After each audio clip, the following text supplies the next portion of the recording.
তো দেখতে পাচ্ছেন আমাদের গ্রামে, মণ্ডলবস্তি গ্রামে কী হারে বৃষ্টি হয়েছে।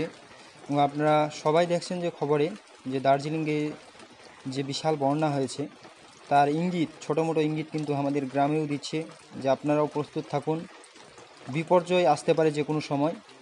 তাই বিপর্যয়, দুর্যোগ এটা যে কোনো সময় আসতে পারে, এটা ন্যাচারাল।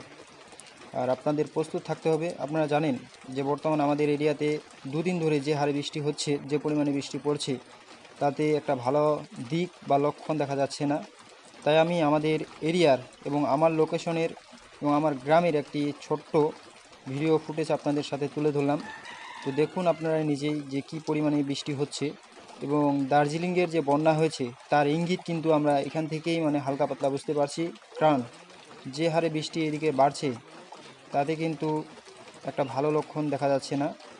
তো আপনাদের ওদিকে কীরকম বৃষ্টি হয়েছে অবশ্যই কমেন্টে জানাতে পারেন।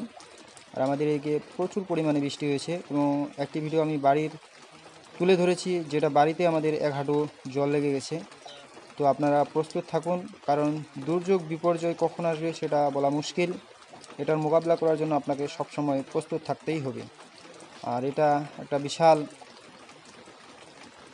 আস্তে আস্তে বন্যার আকার ধারণ করতে চলেছে। তাই অবশ্যই বাড়িতে রেডি থাকুন, কখন কী হবে বলা যাচ্ছে না। তো বৃষ্টি যে হারে বাড়ছে, আবহাওয়া দপ্তর সূত্র অনুসারে এই 3 দিন রেগুলার